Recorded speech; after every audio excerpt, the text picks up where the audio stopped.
सोचिए, क्या एक प्रेम कहानी में इतनी ताकत हो सकती है कि वो पूरे ब्रह्मांड को हिला दे? आज हम एक ऐसी ही देवी की कहानी जानेंगे जिनकी कहानी प्यार, सम्मान और एक ऐसे बलिदान से बनी है जिसने सृष्टि की दिशा ही बदल कर रख दी। देखिए, ये सिर्फ दो लोगों के मिलने की कहानी नहीं थी, बल्कि ये दो यूनिवर्स की ताकतों का संगम था। एक तरफ थी सती, जो दुनिया से जुड़ी थीं, और दूसरी तरफ थे शिव, जो इन सब से दूर वैराग्य में लीन थे। और उनका प्यार वही तो यूनिवर्स का बैलेंस बनाने वाला था। तो चलिए कहानी शुरू करते हैं इसकी हीरोइन देवी सती से। देखते हैं कि आखिर वो कौन थी और उनका असली मकसद क्या था। सोचिए, सती का जन्म हुआ एक शाही महल में, राजा दक्ष के यहाँ, जहाँ हर चीज नियमों और अनुशासन से चलती थी। और दूसरी तरफ थे शिव, जो अकेले कैलाश पर्वत पर ध्यान में थे, जहाँ कोई नियम नहीं, बस आजादी। और सती का जन्म ही इन दो बिल्कुल अलग अलग दुनियाओं को मिलाने के लिए हुआ था। उनके लिए ना शिव बस एक भगवान नहीं थे, वो तो उनकी पूरी दुनिया थे, उनकी चेतना का केंद्र थे। हर सांस में, हर सोच में बस शिव ही शिव थे। ये जानते हैं, ये सिर्फ भक्ति नहीं थी, ये एक ऐसा गहरा आध्यात्मिक प्यार था जिसने उनकी जिंदगी को एक दिशा दी। अपने प्यार की ताकत साबित करने के लिए सती ने महलों का आराम तक छोड़ दिया और जंगल में जाकर कठोर तपस्या की। उनकी अटूट लगन ने उस तपस्वी का भी दिल पिघला दिया, जो दुनिया से एकदम दूर हो चुके थे। और आखिरकार शिव ने उनके प्यार को स्वीकार कर लिया। लेकिन हर प्रेम कहानी में कोई ना कोई मुश्किल तो आती ही है ना। यहाँ ये टक्कर थी प्यार और एक पिता के अहंकार के बीच।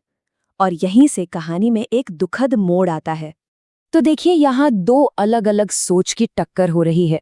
सती के लिए प्यार और आध्यात्मिकता सबसे ऊपर थी, जबकि उनके पिता राजा दक्ष, उनके लिए समाज में रुतबा और नियम सबसे बढ़कर थे। उनकी नज़र में शिव एक तपस्वी थे, जो उनके शाही परिवार के लिए एक अपमान जैसी बात थी। यज्ञ उस समय की सबसे बड़ी और पवित्र पूजा पाठ में से एक मानी जाती थी। तो दक्ष ने ये यज्ञ करके न सिर्फ अपनी ताकत दिखाई, बल्कि वो सारे देवताओं के बीच अपना रुतबा और भी ऊंचा करना चाहते थे। और यहीं से सब कुछ बिगड़ गया। दक्ष ने जानबूझकर अपनी ही बेटी और दामाद को नहीं बुलाया। ये कोई गलती नहीं थी, ये एक पब्लिक इंसल्ट थी। सबके सामने किया गया एक गहरा अपमान। तो इतनी बड़ी बेइज्जती का सती ने क्या जवाब दिया? यही इस कहानी का सबसे नाटकीय और दिल दहला देने वाला हिस्सा है।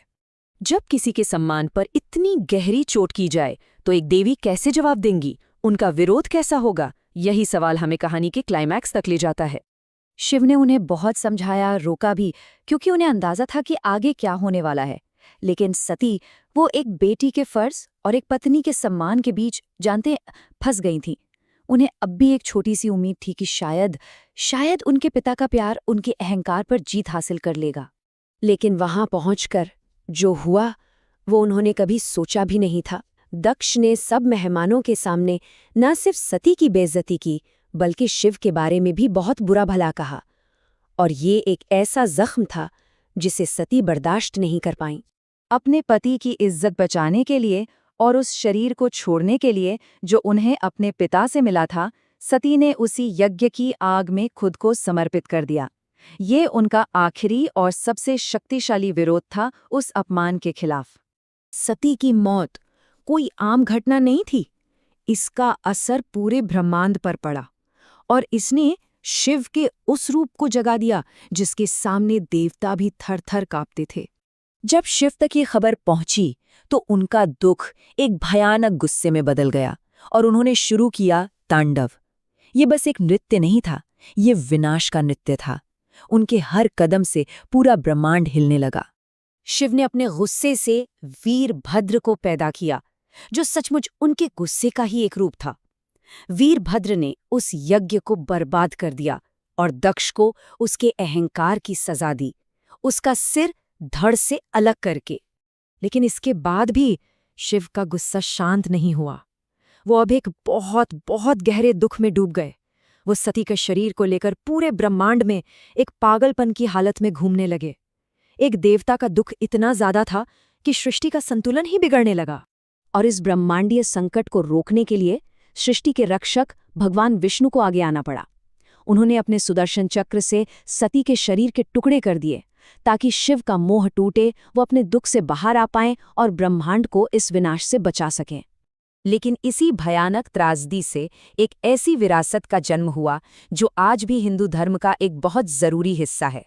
जहां जहां सती के शरीर के अंग गिरे, वो जगहें ऊर्जा के शक्तिशाली केंद्र बन गईं। इन 51 जगहों को आज शक्तिपीठ के नाम से जाना जाता है और ये देवी के भक्तों के लिए सबसे पवित्र तीर्थस्थल हैं। तो सती के इस बलिदान का असर बहुत गहरा था। उन्होंने शिव को वैराग्य से निकालकर दुनिया से जोड़ा, 51 शक्तिपीठों की नींव रखी और शैव एवं शाक्त परंपराओं को एक नया रूप दिया। लेकिन सबसे जरूरी बात, उनकी कहानी यहाँ खत्म नहीं हुई। सती ने पार्वती के रूप में दोबारा जन्म लिया और उन्होंने फिर से कठोर तपस्या की और शिव को एक बार फिर जीत लिया।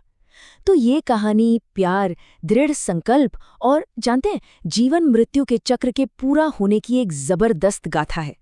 तो ये कहानी हमें सोचने पर मजबूर करती है ना, कि कैसे एक बलिदान आने वाली पीढ़ियों के लिए आस्था और पूजा की इतनी बड़ी वजह बन सकता है। यही तो इस कहानी की ताकत है जो आज भी लाखों लोगों को प्रेरित करती है। Please like, share and subscribe.